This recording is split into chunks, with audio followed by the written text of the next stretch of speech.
I currently live in Okinawa, Japan. My husband's military, so we've had the opportunity to move around so many different places, mostly in the US, but this is our first time overseas. It's been a really cool experience. I grew up in New Hampshire. My family's all still up there, up in New England, where it's way too cold for me. So at about, like my early 20s, I started moving with my husband.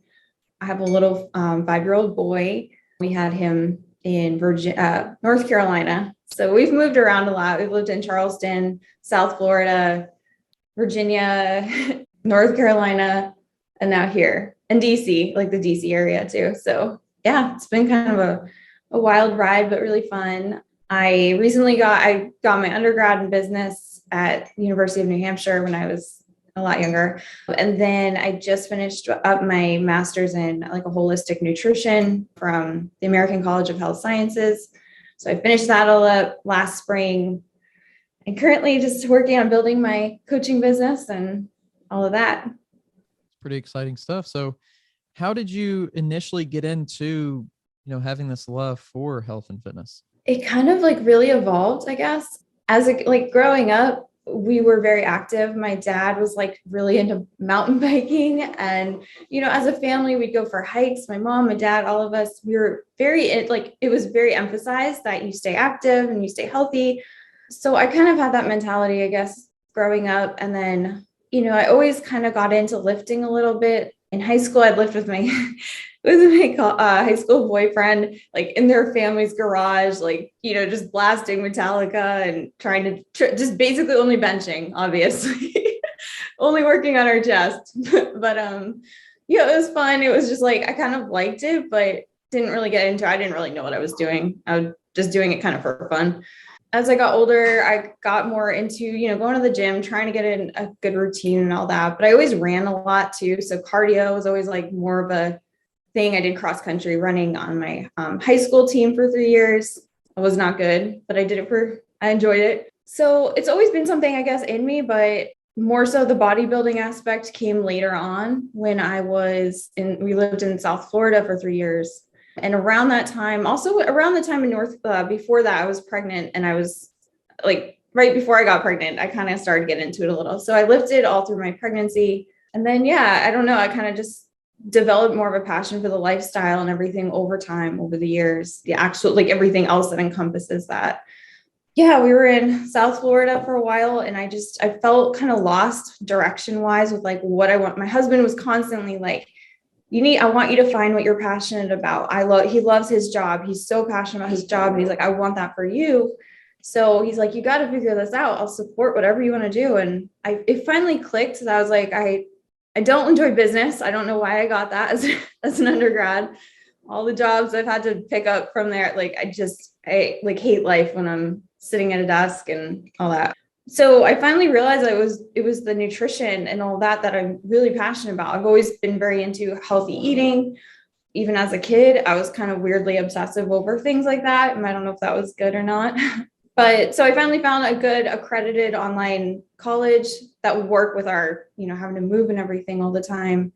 Just from there, I guess I kind of took off, and I didn't think I would find that actually. I was always just like, I don't know. I don't want to do anything. I don't have any direct. And finally it just clicked. So I think sometimes people underestimate their path or like their potential, what they could do. So what kind of drove you to have that kind of interest in the holistic side? And tell us a little bit about what holistic actually means to you and why it's important. Holistic to me it's basically just looking at everything in this, like in an all-encompassing way. Like every bodily system is connected. It's not standing alone, doing its stuff. It's working in tandem with every other system in your body. And that is where it's critical to look at all of those systems in play when you're trying to figure out what someone's dealing with, whether it's, they can't lose weight, it's a metabolic issue, whether it's, they're getting headaches all the time, or they're, any variety of things. But I think that it's important to look at that as like an all-encompassing, since everything is so connected. And I think that, I think obviously Western medicine looks a lot at curing it quickly, the symptoms, and you're just, here's a pill, feel better, without finding the root cause. But I do think, it's Western medicine is necessary for a lot of things. So I do think there needs to be kind of more of a integration within the holistic field in Western medicine. So I think they both have their place and their function. Yeah, I think holistic is almost intimidating because it's a little bit deeper of like what's actually causing this, and the fact that everything is kind of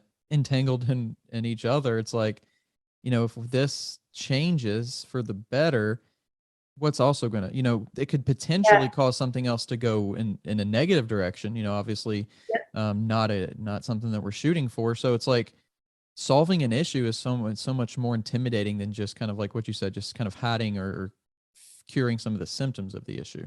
Yeah, exactly. And I think a lot of in the fitness world too, right now, I think just throwing supplements at things is very big. And that's one of those things. And like, you need to understand what one supplement's going to be doing. It might be good for one system of the body, but it could also hurt another system. So that's where I think it's just important to look at everything, all encompassing. Fitness in general is it's like that other piece of the puzzle to overall health. And so I think that, when you're, as cardio, it's being all over the fitness space right now. People are saying, don't do all the cardio, don't do so much cardio. And yes, that has a place. Like, don't overdo your cardio, don't run yourself ragged, but cardio is obviously very necessary for our cardiovascular health, our endurance, our longevity. So you don't want to just say like, stop doing cardio, lift weights. You want a happy medium of both. And it doesn't mean you're doing cardio all the time and lifting it's a balance. And I think for most people, not bodybuilders, because obviously, I'm not really doing any cardio right now. I am just getting like fat. So I'm just lifting and eating, but there will come a time when I'm going to start doing cardio again, because you don't want to just abandon that part of your health. And I think that, where I enjoy bodybuilding, like my husband, for example, he's always done more of the CrossFit, functional fitness, military athlete programs, all that. And that's stuff I don't enjoy. It's just too much for me. But he loves it because it helps him with his job and his career. And they have to, be able to pick up a body and hold, carry something that's that heavy and run across a bridge and, all this other stuff. So you'll see, like he'll be out there with a sledgehammer running circles around our neighborhood like a crazy person. But it provides a purpose for him and his career. So I think it's looking at what, you specifically need for either your career, what makes you happy, what's going to be sustainable, and making sure you're also working on mobility and your flexibility, things like that, because the older you get, it just all goes downhill. So you want to make sure that you're kind of, looking at fitness from a functional viewpoint, where it's, how is this going to help me? Is it, what else do I need to stay healthy? And so I think a good combination of some of that stuff, including, yoga and any kind of mobility stuff, is also good to incorporate. So on the bodybuilding front, how did you actually get into that? That was an evolving thing. Back when we were in North Carolina, I guess my first taste of it was my friend, who's actually here in Okinawa right now. She's another military spouse, but she worked at the gym I went to there. And I would see her like on Facebook, her photos and stuff. And she was the first person I really knew that like competed and she was a bikini competitor. And she just really, it was like so inspiring. I was like, I want to do that sometime. She looked amazing. And I'm really excited because she's actually competing. She's hopefully going to get her pro card at the a show in Tokyo in 2 weeks that I'm going to go watch her at. But she was my first inspiration. She was my first posing coach. I used her once I did get into the sport. And just knowing she was a mom too and was still doing that stuff was really cool to me. Like, I was like, wow. And we both actually were pregnant around the same time with our first kid. So she was my first inspiration into the sport, I guess. And like that it's attainable for anyone really that wants to put the effort in and do it.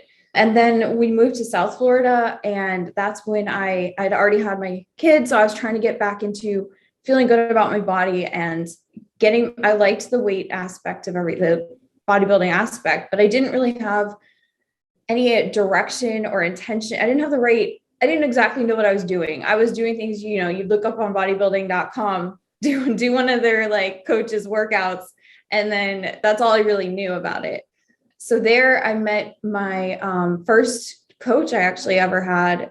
He was really into bodybuilding. He competed, and he really taught me like that mind to muscle connection, and having like intentionally lifting for a specific body part, not just going in there and saying like, I pulled the bar down. It's like, you're pulling the bar down with your lats and you want to focus on targeting that. Like it was cool. And once I kind of got it and picked it up, I mean, I started seeing a lot of progress, because that's the difference between just going in there and pushing weights around and then knowing why you're doing a certain exercise for a specific muscle.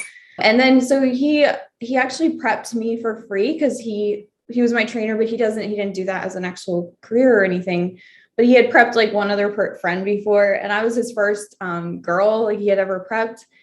And it was such a fun experience. Like I kind of, you know, I did my own macros and stuff, but he'd be like, all right, let's cut this amount of carbs this week or whatever. And it was just a really fun experience. He inspired me a lot. And so I successfully did my first show in Boca Raton in Florida. Did way better than I thought I was going to do. I actually did get first in my class. I did the open and the novice. So in the novice, I totally messed up. I got on stage, just like spaced out what I was supposed to do. And so I was just standing there, and I kind of like turned around, and it was done. And I was just like, I can't believe I just did that. I messed everything up that I've been working so hard for the last, 19 weeks. But I got my second chance in the open category, did really well, and ended up getting first in my class C. So it fueled that passion. I got really excited about it. I didn't love the stage. I love the process, and that's still kind of where I'm at, but I still want to be able to compete and show off what I've done in the process and in my journey. So I'm not someone that craves the stage, but I crave the process. Kind of talking about that initial period when you first got into it, what were some of those challenges that you didn't really foresee, you didn't really expect to be challenges? I think honestly, it was more of just, you're so focused, you're hyper focused on what you look like every single day. And, it never ends.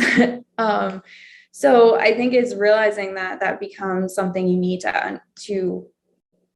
to basically work out in a constructive way. So not beating yourself up and constantly comparing yourself to other people, and not, just recognizing it as your journey. It has nothing to do with someone else's. You might be competing against someone and you want to see what they look like, or you want to, but at the end of the day, you're doing it for yourself. You're not doing this for anyone else. So why does it matter? You've got to push past that self-defeating talk. That was a huge one. The lifestyle is a huge challenge. I don't think that it's for everyone. I think it's, if you are passionate and you really enjoy it, then it's great. If you're not, if you're trying to just get on stage to do a show because everyone's doing it, or you want to do it, you've got to understand how hard it is, and it's not healthy. So eventually you've got to come out of it in a good way. There's a lot of repercussions for that type of sport. And I think you need to understand that first. But the lifestyle itself is so rewarding if you do enjoy it. And it's something that I just truly have committed to. And I love every aspect of it. But I think that's definitely an obstacle in the beginning, because when I was still, we were in South Florida. I went through a time when I was just partying in Miami with some of my girlfriends all the time. And it was definitely a kind of weird spot in my life, but bodybuilding actually got me out of that. And that's what I credit a lot of me not going into some, worst places in my life, because I realized I can't do that. I can't go out in Miami, roll home at 4 a.m, go to the gym because I'm supposed to be at the gym. I can't even eat food, that's the type of thing where you've got to understand where your priorities are. And if I want to look a certain way, I want to compete again, I want to do this stuff and feel good about my body, like there's really no place for constant partying and doing that kind of thing. And so I think it really saved me a lot. So But was there ever a time where you're like, maybe all this hard work and this struggle, is it, did you ever question whether it was actually worth it or not? oh, definitely. I feel like until recently, I questioned it a lot.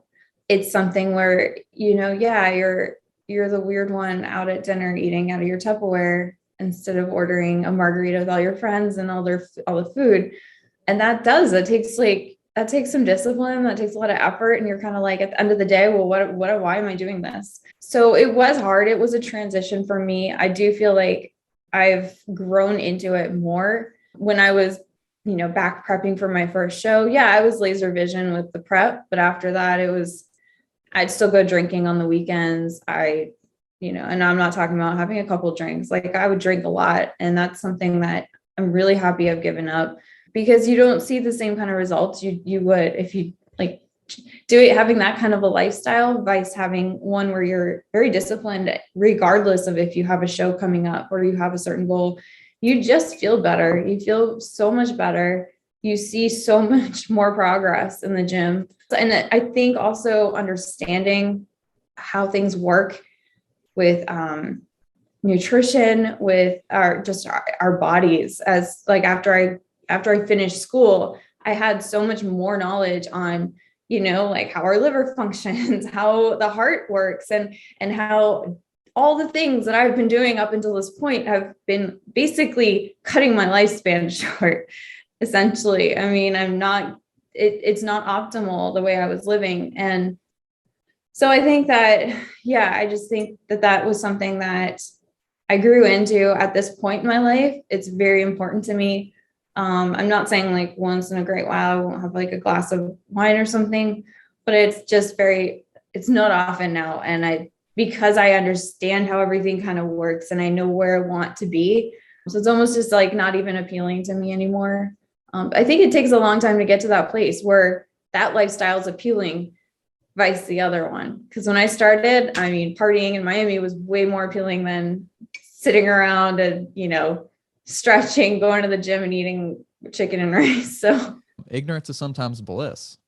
Yeah, it definitely is. I do feel like, I don't know, like I'm happy I know these things now for my own health, and hopefully to transfer some of that to my clients and other people and inspire them to, and I'm not saying inspire them to never drink or always, don't order out, just bring your meals. Like that's not something I pitch to my clients or anyone else unless it's something that will bring them happiness. But yeah, I mean, not knowing those things, you enjoy that, those 5 glasses of wine with your friends you enjoy it because you're not sitting there thinking about all the things that like now, if I drank that much, I'd wake up thinking like, I'm slowly killing my body. I'm going to lose all my muscle. Like there's so many things that run through my head now and not to mention calories. So yeah, it's like ignorance is bliss, but I'm kind of glad that, I guess for myself, I understand now the implications to some of that stuff, because I don't think that I was in a good place anyway when I was heavily more into that party scene and everything. So every little detail does matter. And don't get me wrong, it took me a long time to get to this place. I wish in hindsight that I had been there in my 20s, because I'm now in my 30s and I feel like, wow, I could be so much better right now. I could have so much more muscle. I could look so much better. And I mean, you can only do that stuff for so long. It doesn't matter. This is where I'm at. That's my journey. And it did take me a while to get there. I think that if I can kind of help someone else get there in a shorter amount of time, that would be something that, I would like to set them up for success and full health, and like, so they don't make the mistakes I've made in the past. You want to help people when you can, but I think there's also so much power in making those mistakes for yourself in a lot of ways. Yes, I agree completely. I think for me also, knowing the amount of stuff I've messed up and the mistakes I've made and the places I've been, it helps me. I never judge anyone else. Like if someone comes to me and is like, I messed up my diet, or I messed up and I was drinking all weekend, or even just as friends that need help or whatever. And it's just like, to me, I don't care what kind of dark place you've been in or where you're at. Like, we've all had those places. And I think that going through some of those times and messing up my life a little bit here and there, I'm more open and able to help others, because I never judge. I don't want to judge people for like anywhere they've been and their mistakes. So I think, yeah, without messing your own stuff up all the time, you're less likely to be able to be helpful to other people, because you carry yourself as like higher than others, because you've never seen that. You don't know how temptation works with you've never given into some of that stuff. So Right. Yeah, it's hard to relate in a lot of ways. yeah. So working with others though, what do you feel like you've learned about yourself? I've learned a lot. Definitely one of the biggest things that kind of hit me like a month or two ago, I was talking to my husband about it, was that I actually am fulfilling a leadership role. And it's something that growing up, I was never a leader. I don't have that. I don't stand up for myself. I don't have that take charge personality at all. I am one that will be like, I'll follow you. You tell me what we're doing. So growing up and just in my adult life so far, it's just, I've always labeled myself as, maybe not necessarily a follower, but not a leader. I don't have like, my husband is a leader. He is really good with that stuff. So we were talking, he's kind of like, you're a leader. You're leading these people through their health journey. You're there for them for accountability. You're, educating them. And it just hit me. I was like, wow, I am a leader. Like, it's cool, because that's something I just never saw for myself. So I think for learning about something about myself, that would be it. Just knowing that I have that in me and I am capable. And it's it's empowering for myself, because I'm not someone that just thinks I can accomplish anything. I don't have that kind of confidence that I think I wish I had. So it's built a little more confidence for myself and knowing what I can achieve. To me, at least, your health is the foundation to your life. And it's such a powerful thing to be a part of, for sure. 100%. I agree. And I think it's really cool getting to see how, when these people are feeling better and feeling better about their bodies, how it's transcending into, whether they're setting this example for their children watching them, or other people in the gym kind of catching on, seeing their transformations, seeing them just wear certain clothes that they weren't wearing when you started in the gym. It's cool. Like, I really like that. I think it's because I feel like I've gone to a place where I'm trying to love my body in every single season that I'm in. It's a little, like right now it's a little struggle, but I do. And I love how empowering it feels to feel confident about what you look like and your health and everything. So I want that for my clients. I want to see that. And it's just so fulfilling to see that when it happens. So it is hard out there. And I feel for those people that don't go to school for this stuff, aren't passionate. It's not like that's not what they're doing. So they're at the whim of all the information out there, whether it's through social media, through their family, their friends are on a latest like fad diet, or they're also your background and how you grew up plays a huge role in like where your mom would tell you all the time, like, oh, fruit's so bad for you, don't eat fruit, things like that. I mean, there's just so many things that play into your perception of what's healthy and what is good for you, that I think it just, the cycle perpetuates. And you want those people out there that can break that cycle and really help bring people to their optimal levels of health, and not have them, hating life, having to be on a certain diet all the time, like a certain, not ever eating carbs, things like that. I mean, the fact you can, and the fact that like, that's not what's going to determine what you look like. There's just a lot of misinformation out there. And I think it's hopefully getting a little bit better as more coaches are getting the experience and the education. It's not just throwing some calorie amounts and macros out there and telling someone to hit the gym. It's looking at all of their aspects of health, tracking things that really make a difference, and learning how to pinpoint, areas of their health that they might not have been considering. Yeah. It was good to have you on the podcast. I really appreciate you once again coming on here. Yeah. Definitely. Thank you so much for having me. It was so fun.